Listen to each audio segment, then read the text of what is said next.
매일 아침을 뉴스로 깨웁니다. 신율의 출발 새아침. 노벨상 수상자들의 명단이 속속 발표되고 있는 요즘입니다.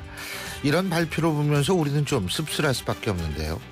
이웃 일본은 노벨상 수상자들이 속출하고 있는데 우리에게는 아직까지 학문적 업적으로 인해서 노벨상을 받은 이들이 없기 때문입니다. 일부에서는 GDP 대비 R&D 투자 비율이 세계 1위이고요. 절대액만 봐도 세계 6위인데 우리나라는 왜 노벨상 수상자가 이렇듯 나오지 않을까 하는 안타까움을 표합니다. 이런 이유는 여러 가지가 있을 수 있겠습니다만 무엇보다도 다름을 인정하지 않는 우리 사회 분위기 때문이 아닌가 하는 생각이 듭니다. 다름을 인정하지 않고 어떻게든 다른 것을 같은 것으로 만들어 놔야 직성이 풀리는 우리 사회의 성향은 창의적 인재 배출을 힘들게 하기 때문입니다. 정치권에서도 자기와 다른 생각, 다른 입장을 전혀 인정할 생각을 하지 않고 또 사회에서의 직장에서도 이런 분위기가 있으니까 이런 분위기에서는 설령 뛰어난 인재가 있어도 자기 기량을 발휘하기 힘들 겁니다. 다른 것은 인정하는 사회, 나만이 옳다는 생각을 버릴 수 있는 사회, 그런 사회가 돼야만 우리도 노벨상을 기대하게 되지 않을까 하는 생각이 들게 되는 아침입니다. 신율의 출발 새 아침, 오늘 순서 시작합니다.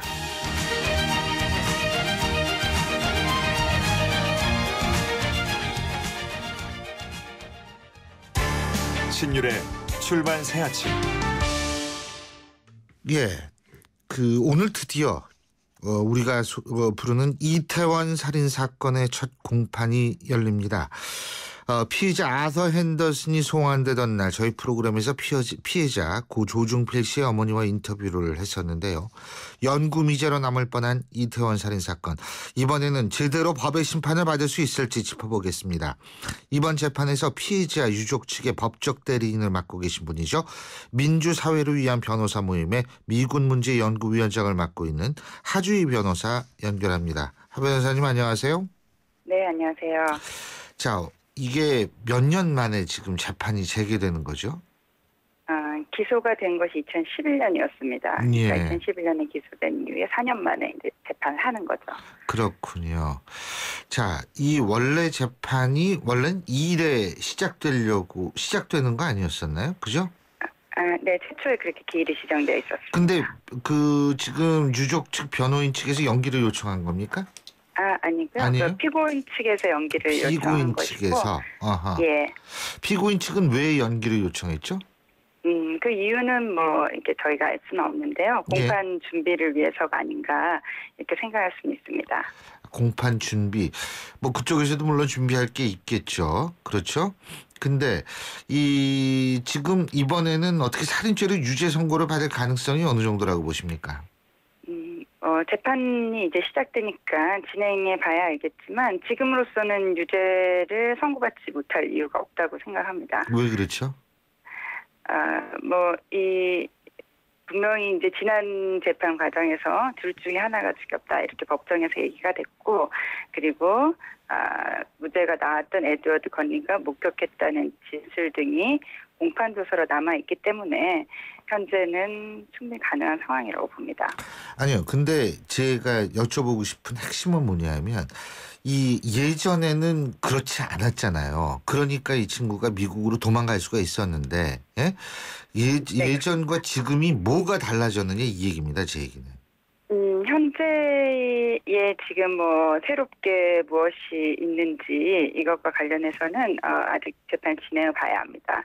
다만 다른 점은 지난번에는 이제 패터슨은 살인에 대해서는 평가를 받지 않은 겁니다. 기소가 되지 않았기 때문에 증거인멸이나 폭력 위반 이런 걸로만 처벌을 받은, 살인에 대해서는 심판을 받은 적이 없죠.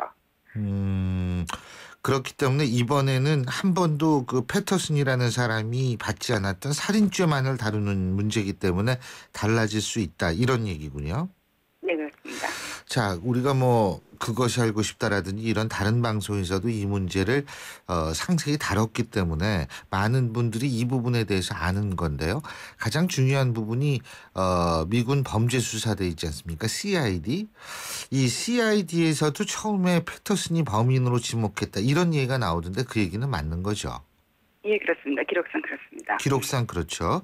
네. 그렇다면은 CID 측에서 이번 재판에 증인으로 출석할 가능성도 있습니까? 재판 진행해봐야 알겠지. 만약에 출석을 해서 당시 수사에 대해서 이야기해준다면 매우 좋은 일이 될 것 같습니다. 그러니까 지금 이 유족 측에서는 CID 측에 증인 요청을 해놓은 상태입니까? 현재는 지금 이제 이 공소를 유지하는 것은 검사기 때문에 예.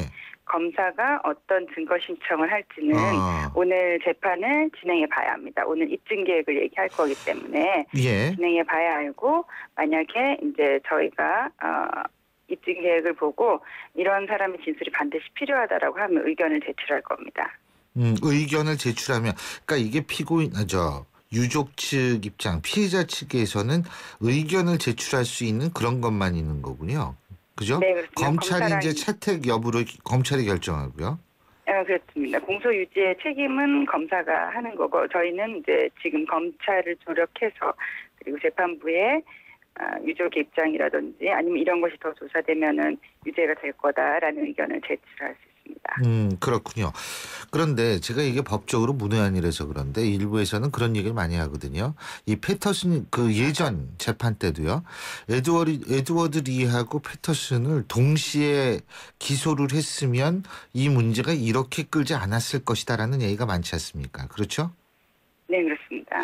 근데 그때 왜 기소를 안 했는지도 여러분들이 다 잘 아시니까 제가 굳이 여기서 다시 여쭤보는 거는 의미가 없을 것 같고 중요한 거는 지금은 그러지 않아도 충분히 패터슨이 살인범이라고 확신이 되기 때문입니까? 지금 일사부재리 원칙 때문에 그렇습니까? 일사부재리 원칙은 지금 패터슨에 관해서는 상관이 없습니다. 상관이 없죠. 예. 예. 그러니까 우리 법원은 기본적 사실관계가 동일하냐에 따라 이게 판단하는데 증거인멸과 살인죄는 범행의 수단, 방법 이런 것이 다 다르기 때문에 별개입니다. 그래서 충분히 살인죄로 심판하는 것은 가능하고 둘을 이제 과거에 공범으로 기소해야 되지 않았냐 이런 지적들이 당시에도 상당히 있었고 예. 사실 법적으로도 그렇게 하는 것이 그렇게 해서 어쨌든 법원에서 그걸 판단할 수 있도록 하는 것이 바람직했다고 봅니다. 그러니까 어쨌든 지금 검찰 측은 증거를 많이 보강을 했다라고 보십니까?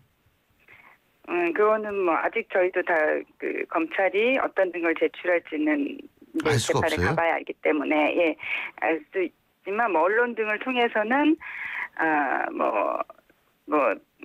그 당시 현장이라든지 이런 것을 복원해서 충분히 할 수 있다라고 이제 보도 자료를 낸 것을 보았습니다. 그렇군요. 근데 그런 것들이 검찰과 유족 측하고 좀 원활히 커뮤니케이션이 안 되는 모양이죠. 원래 그렇습니까? 법적으로 그러면 안 되는 거예요? 네, 이제 어쨌든 향후 재판에서는 이제 검찰이 공소유지를 하고 유족 측과 원활하게 해서 진행이 될 수 있도록 지금 검찰 측이랑 얘기를 하고 있고요. 다만 이제 이 피해자의 재판 절차 진술이나 이것과 관련해서는 사실 이제 지금 굉장히 많이 개선되어 있지만 당시만 하더라도 원활하지 않은 측면이 있었습니다. 예를 들면 어떤 게 있었어요? 피해자 측에서는 이렇게 의견을 제출할 때 누구를 반드시 어떻게 불러야 된다던가 이렇게 하더라도 실제 이제 검사가 그것이 필요하다라고 판단하지 않으면 할 수 없고 이런 측면이 있었죠. 지금은 안 그래요, 근데? 지금은 이제 재판 절차 과정에서 그런 점이 없도록 제가 이제 유족 측의 법적 대리인을 맡고 있기도 하고 그리고 재판 절차에서 그런 걸 진술할 수 있는 것이 더 많이 형사소송법적으로 보장되었기 때문에 예. 검찰 측에서도 충분히 소통하기 위해서 노력할 거라고 봅니다. 예, 그렇군요. 자, 그렇다면은 이 재판은 언제쯤 끝납니까? 구속 사건이기 때문에 어쨌든 적어도 6개월 내에는 결론이 납니다. 6개월 내에는 결론이 난다. 그렇군요. 이번에는 어쨌든 진실이 꼭 좀 밝혀졌으면 좋겠다라는 그런 생각을 우리 온 국민들이 다 하고 있거든요. 그렇죠? 예, 그렇습니다. 그리고 그때 당시를 이렇게 본다면 약간 논란의 소지가 있었던 소파 협정에도 불구하고 미군 측이 신속하게 패터슨을 넘겨주지 않았습니까? 우리 측에요. 예. 그럼에도 불구하고 이 사건이 이렇게까지 오래 끌 수밖에 없게 됐던 것들, 그런 실수는 앞으로 다시는 없어야 될 것 같은데 이태원 살인 사건 뭐 유사한 사건은 물론 발생하면 안 되겠지만 이렇게 미군 군속 혹은 미군에 의한 범죄를 우리가 좀 더 신속하게 처리하기 위해서는 어떤 점이 보완돼야 된다고 생각하십니까? 네. 말씀하신 것처럼 어쨌든 이 사건과 관련해서 보자면 이 사건과 관련해서는 이제 수사 과정에서 어쨌든 수사나 기소 과정에 검찰의 원죄가 있습니다. 그런 일이 없도록 좀 해야 될 부분이 존재하고요. 말씀하신 것처럼 소파와 관련해서 초동 수사라든지 아니면 법정에서의 재판과 관련해 가지고 우리 한국의 형사사법 절차가 그대로 좀 적용될 수 있도록 하는 규정의 개정이나 이런 부분이 필요한 부분이 있습니다. 예, 어떤 부분, 그러니까 그 가장 어떤 부분이 좀 개선됐으면 좋겠다 이런 생각은 어떤 부분을 고쳤으면 좋겠다고 생각하세요?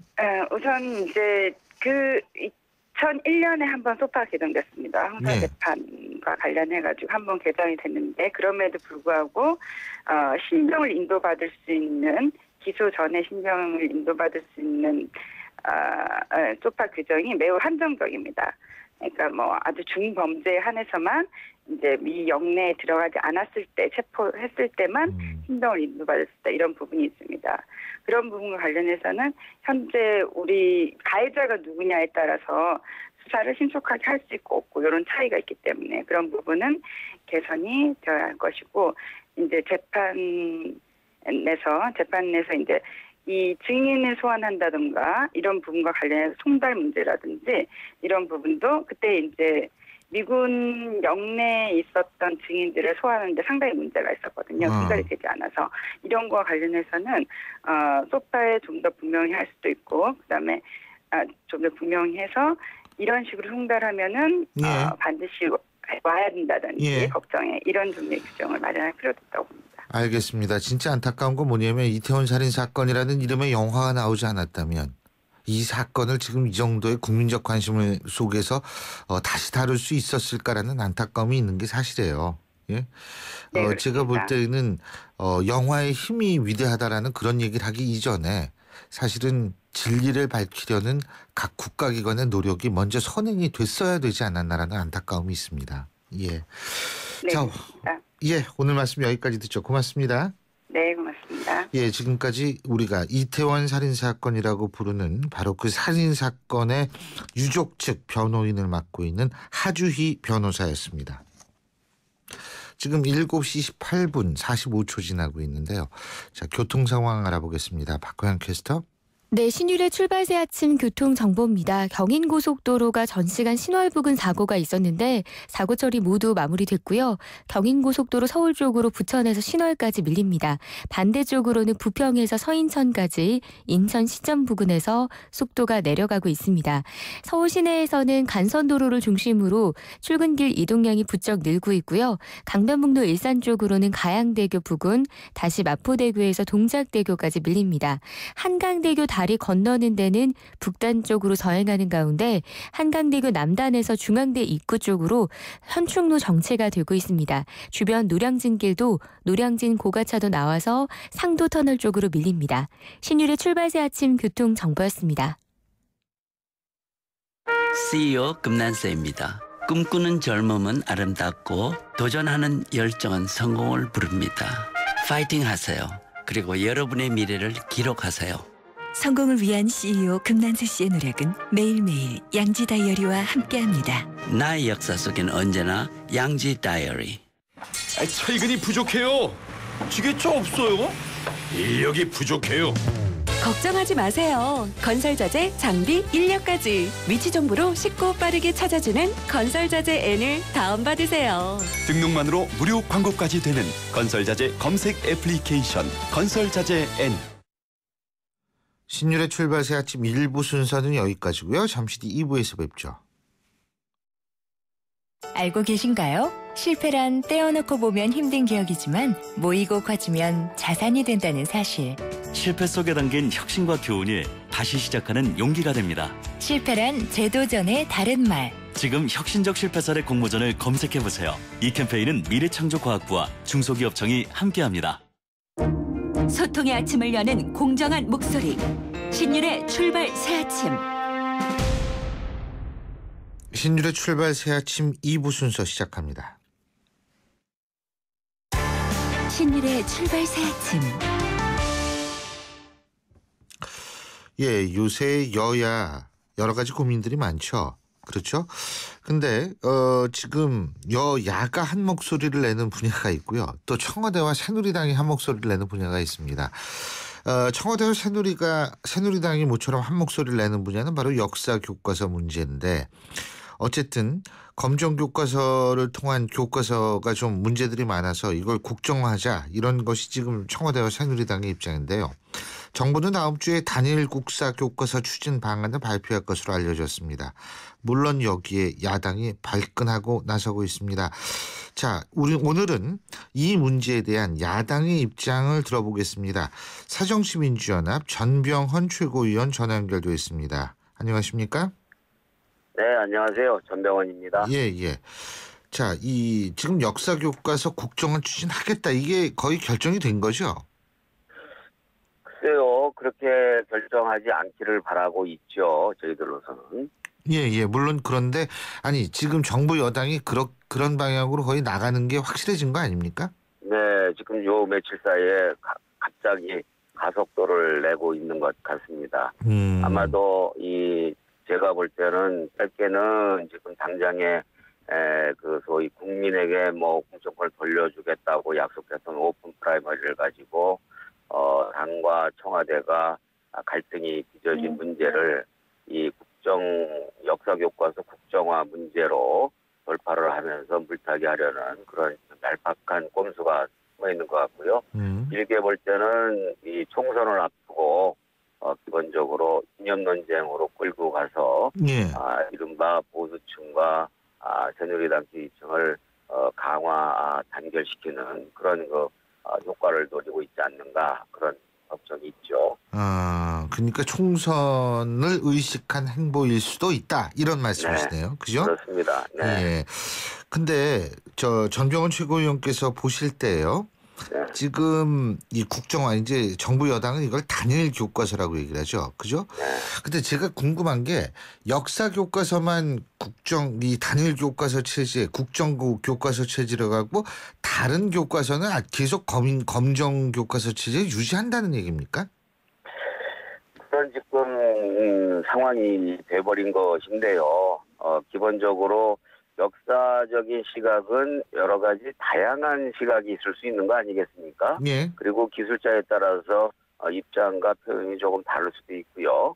그런데 이와 같이 역사 교과서를 국정화라는 방식을 통해서 단일화시키겠다고 하는 것은 역사적 상상력이나 역사적 해석을 획일화시키겠다라는 전체주의적 발상에 불과한 것이죠. 실질적으로 우리나라가 OECD 주요 국가인데, OECD 국가 중에서 역사 교과서를 국정화시키고 있는 나라는 단 한 나라도 없고, 세계적으로도 북한을 비롯해서 국정화를 하고 있는 나라는 몽골, 스리랑카, 베트남 정도 네 나라밖에 없는데요.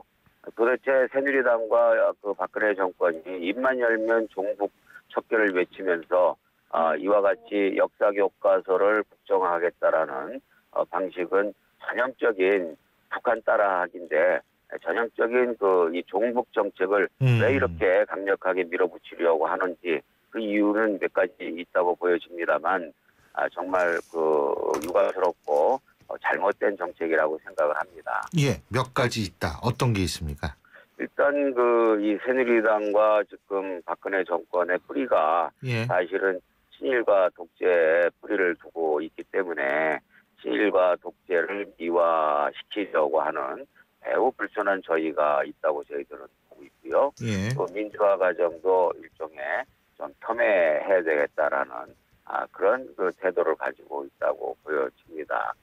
그런 의미에서 특별히 이와 같이 정치적인 의도를 가지고 역사를 왜곡하고 또 왜곡할 뿐만 아니라 획일적이고 전체주의적인 단 한 가지의 주장과 입장만을 전 국민에게 이 소위 주입시키겠다라고 하는 것은 정말로 위험한 전체주의적 발상이다라고 지적하지 않으셨죠. 그러면 지금 새정치민주연합이나 전병헌 최고위원께서 보실 때요, 지금에 있어서의 검정 교과서들이 문제가 없다고 보십니까? 그 문제가 설사 있다 하더라도요, 저는 뭐 특별하게 문제가 없다고 보고 있는데요. 문제가 있다 하더라도 그것은 그 역사 각 자의 그 학교에서 자유롭게 문제가 가장 덜한 또는 문제가 없는 그런 교과서를 선택할 수 있도록 시장에 맡겨야 되는 것이고 자율적 판단에 맡겨야 하는 것이지, 그것을 국가가 나서서 이 소위 정부, 국가도 아니죠 사실, 정권이 나서서 획일적인 역사관을 만들어 놓고 그것을 전 국민에게 주입시키겠다라고 하는 것은 정말 위험한 독재적 발상이고 전체주의적 발상인 거죠. 예. 근데 이제 자율적 판단은 누가 해야 되는 건가요? 네? 자율적 판단에 맡겨야 한다라는 표현을 쓰셨는데, 네. 그 자율적 판단은 학생이 해야 된다는 말씀이세요? 아니면 선생님이나 뭐 다른 분들이 해야 된다고 그 보시는 거예요? 학교와 그 학생과 그 학부형들이 그 판단하는 과정을 거치게 되는 것 아닙니까? 근데 그 학생들은 거죠. 초중고등학교 학생들이 그 판단을 할 수가 있을까요? 이제 뭐 제가 볼 때는 고등학교나 중학교 정도 되면 어느 정도 판단이 가능한 입장이라고 보여지고요. 기본적으로 이제 선생님들이 판단을 하게 되는데, 그 선생님들이 그냥 혼자 독자적으로 판단하는 게 아니라 학교 차원에서 충분한 디스커션을 거치기는 판단을 하게 되는 것이고, 그런 판단의 과정에서 학원이라든지 학부형들의 또 입장도 반영이 되는 절차가 있기 때문에 학부형과 학교와 선생님이 잘 협의해서 자율적으로 판단할 수 있도록 자율성의 여지를 만들어주는 것이 좋지, 이와 같이 획일성을 강요하는 것이야말로 저는 전형적인 이 소위 이 국정화 정책을 갖고 있는 북한 따라하기 종북 정책이라고 생각합니다. 예. 자, 이게 있잖아요. 지금 이제 검정 교과서 중에 문제가 되고 있다라는 부분이 언론에 보도된 거를 제가 한번 읽어보겠습니다. 한 검정 역사 교과서에 실린 내용이라고 하는데요. 지금 6.25 전쟁 관한 얘기인데, 동기로 본다면 인민공화국이나 대한민국이나 다를 바 없다. 이런 얘기가 있다 그러고요. 네. 북한의 주체 사상이 사람 중심의 세계관, 혁명 사상, 새로운 철학 사상, 이런 표현이 등장한다는 겁니다. 네. 그렇다면은 사실은 제가 전 개인적으로 뭐냐면, 지금 대학생들도 굉장히 판단력이 과거에 비해서는 그렇게 성숙하지 못하는 경우도 있다라고 생각을 하는데, 중고등학생들이 이런 거를 보면은 야, 이게 잘못됐구나라고 판단하기는 좀 어려운 거 아닌가라는 그런 생각도 들거든요. 아니, 그런데 결과적으로 설사 뭐 일부 그러한 그 기술이 있다 하더라도요. 결과적으로는 지금 사실 그 대한민국에 살고 있는 우리 대한민국 국민들 가운데 북한 체제가 우월하다든지, 또 북한을 우리가 따라해야 된다든지, 또 그 김일성 주체 사상을 우리가 동의해야 된다든지라는 생각을 갖고 있는 국민들은 저는 거의 없다고 생각합니다. 물론 일부 약간의 그 극단적인 사람이 있겠지만, 뭐 어떤 사회든 그런 사람이 있으니까요. 것이고, 그런 측면에서 그런 것들을 갖다가 뭐 이렇게 트집 잡아가지고서 이건 그러면은 소위 그렇기 때문에 획일화하고 단일화해야 된다라는 주장은 지나친 그 논리적 비약이라고 생각을 하고요. 정상적으로 기술하고 있고 보편적인 우리 대한민국의 국민적 상식과 역사관에 입각해서 써져 있는 그런 그 검정 교과서가 훨씬 많기 때문에 그런 식의 편향된 역사의식을 갖고 있는 역사 교과서들은 시장에서 자연적으로 도태될 수가 있다고 생각합니다. 지난번에 이른바 거민전 일부 좌편향 거민전 교과서에 대응해서 교학사 교과서를 만들어서 우편향 교과서를 만들었는데, 그 우편향 교과서도 시장에서 자연스럽게 좀 도태되어 가고 있는 과정이 있거든요. 그러니까 정권과 새누리당이 부랴부랴 지금 이거를 예.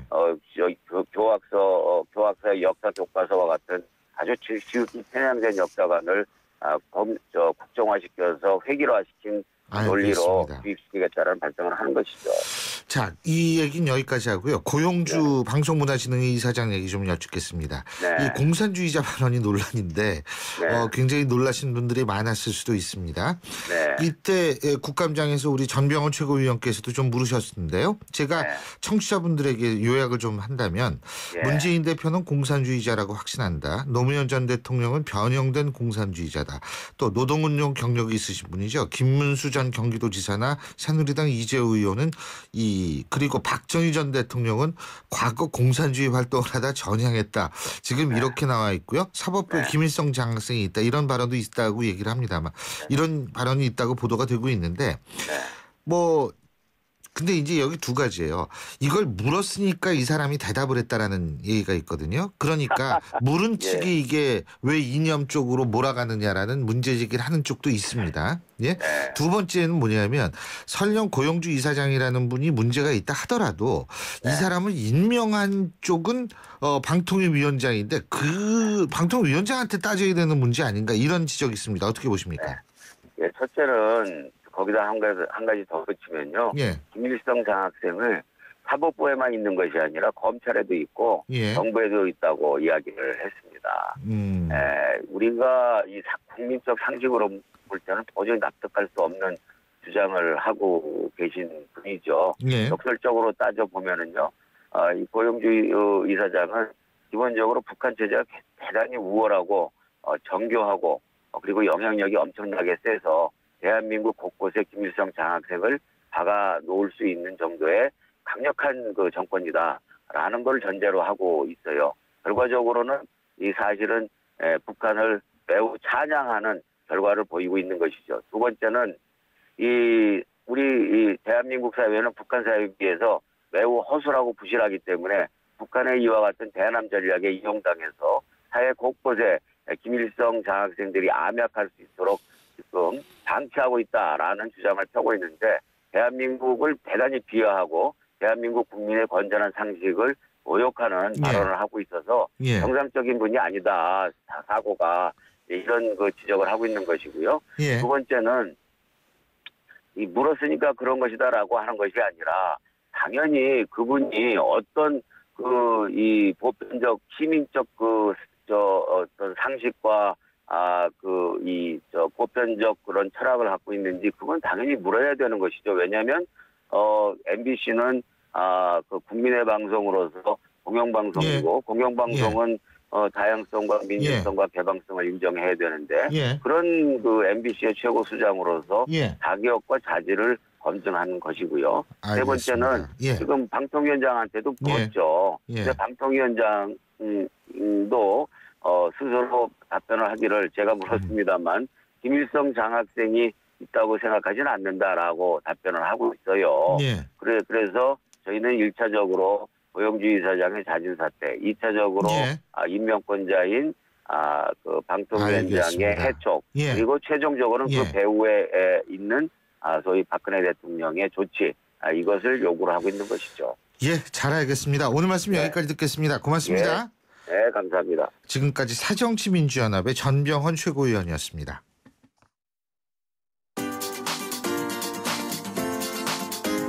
YTN 뉴스 FM 신율의 출발 새아침 댓글로 보는 뉴스. 댓글로 보는 뉴스 오늘도 YTN 플러스 최영화 기자 함께하겠습니다. 어서 오십시오. 안녕하세요. 오늘 가장 뜨거운 뉴스부터 얘기해 볼까요? 네, 부자 동네 강남구가 서울시로부터 독립을 하게 해달라고 공개 요청을 했다는 기사인데요. 기가 막힌 얘기예요. 강남구는 1조 7천억 원의 옛 한전부지 공공기여금의 사용처를 두고 서울시와 갈등을 빚어왔습니다. 서울시는 개발이익이 시민 전체에게 돌아가야 한다고 이야기를 하고 강남구는 개발 과정에서 소음 등 불편을 겪는 강남구민에게 투자를 해야 한다는 입장입니다. 갈등의 골이 깊어지면서 이럴 거면 아예 서울시에서 독립을 하겠다고 나선 겁니다. 예. 누리꾼들은요. 이런 게 강남 스타일인가, 강남 국가를 만들 기세다. 그럼 농사도 그 안에서 짓고 옷도 물레 짜서 만들어야 되는 거 아니냐 이렇게 지적을 했고요. 톨게이트도 만들고 택시는 시외 요금을 받아야 할 것이라는 비판적인 댓글도 있었네요. 예, 아주 날카로워요, 진짜. 자, 다음 뉴스 알아보죠. 네, 내일이 한글날이죠. 예. 컴퓨터나 스마트폰 등 디지털 기기들을 사용하면서 종이에 직접 손글씨 쓰는 일이 갈수록 드물어지고 있다는 기사인데요. 예. 손글씨를 쓸 일이 없다 보니까 정작 제대로 글씨를 써야 될 상황이 되면 손이 예. 뜻대로 움직이지 않죠. 전문가들은 한글이라는 문자를 토대로 한 활자 문화를 풍성하게 하는 중요한 요소라고 지적을 합니다. 예. 또 그런가 하면 인터넷이 발달하면서 모르면 알아듣기도 힘든 신조어도 적지 않은데요. 교수님 혹시 낄끼빠빠, 복세편살 이런 말 의미 아세요? 그걸 제가 어떻게 낄끼빠빠라는 말은 낄 때 끼고 빠질 때 빠져라 이런 말을 줄여서 쓴 거고요. 빼박 캔트라는 말도 있는데 빼도 박도 못한다는 뜻이에요. 그런데 못한다 대신에 영어 캔트를 써서 빼박 캔트 이렇게 부르고 있다고 합니다. 또 복세편살은 복잡한 세상 편하게 살자의 줄임말인데요. 예. 외계어 같죠. 한글을 좀 더 아끼고 사랑하는 마음을 지켜가야 할 것 같습니다. 누리꾼들도 스마트폰이 보급되면서 한글이 파괴되는 것 같아 안타깝다. 시험 볼 때도 손근육이 떨린다고 하시면서 맞춤법이 무너지는 건 심각한 문제라고 지적을 했습니다. 오늘 광고가 갑자기 많아가지고 여기까지만 하고 다음 주에는 좀 길게 하겠습니다. 죄송합니다. 주말 잘 보내시고요. 네, 고맙습니다. 예, 지금까지 YTN 플러스의 최영아 기자였습니다. 마침내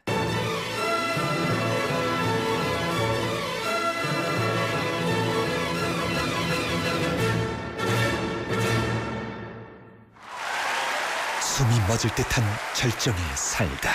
반포 센트럴 프루지오 서밋 10월 오픈. 대우건설. 속초에서 처음 만나는 아이파크의 특별한 가치.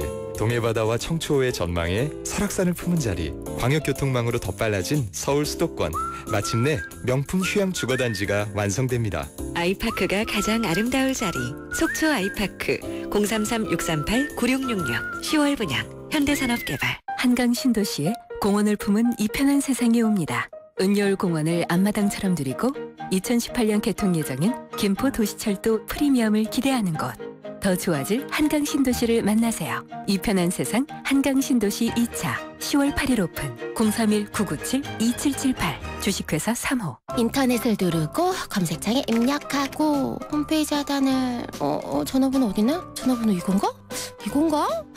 복잡해! 지역번호와 114만 누르세요. 114 번호만 누르면 검색보다 쉽다 빠르다. 114. 핸드폰에선 꼭 지역번호 누르고 114. 여기 슈퍼맨 같은 히어로를 꿈꿀 수 없는 아이들이 자신의 생명을 구해줄 진짜 히어로를 기다립니다. 세이브 더 칠드런 해외 결혼 후원으로 아이들의 히어로가 되어주세요. 아이와 하나, 2명의 삶이 행복해집니다. 전화 1899-7325 1899-7325. 민호는 페이코 앱을 깔고 팀원이 5,000원을 충전했다. 버스 720원, 편의점 1,000원, 버거 3,000원을 결제하면 얼마가 남을까? 280원. 문화상품권 3,000원. 페이코 앱 깔고 팀원이 3번 결제하면 문화상품권 3,000원이 10월 22일까지 자세하면 페이코 앱 참조. 트랙스타 시작! 국민 모두 함께 하나, 둘, 셋, 넷. 21번 크게 마시고 가슴을 활짝 펴세요. 한 걸음, 두 걸음 국민 모두 함께 걸어가요. 지금까지의 아웃도어를 넘다. 대한민국 국민이라면 스타. 트랙스타. 한국타이어가 전하는 겨울 소식. 손발이 꽁꽁 어는 겨울엔 도로부터 꽁꽁. 올겨울엔 그냥 타이어 말고 꼭 겨울용 타이어 하세요. 잠깐, T스테이션에서 겨울용 타이어를 미리 구매하시면 훈훈한 선물을 드립니다. 12월 말까지. 마음까지 따뜻한 스마트 케어. T스테이션. 30년 전엔 저축만 잘하면 된다고 했고 10년 전엔 주식을 잘하면 된다고 했다. 그런데 지금은 증권을 넘어 금융투자의 시대. 하나대투증권에서 하나금융투자로 하나 더 올라갑니다. 하나금융투자. 하나와 외환이 하나가 되어 대한민국 1등 은행이 되었습니다. 이제 대한민국과 하나가 되어 세계 인류은행이 되겠습니다. 대한민국 금융 만세. 세계적인 대한민국 1등은행 KEB 하나은행. 기술이 있다. 오래 걸어도 다리가 편안한 등산화 기술. 혁신이 있다. 스마트폰으로 자켓의 온도를 조절하는 아웃도어의 혁신. 앞선 기술력으로 글로벌 넘버원을 향해 히말라얀 오리지널 블랙약. 신율의 출발새 아침 2부 순서는 여기서 줄입니다. 전 8시 10분 3부에서 다시 오겠습니다.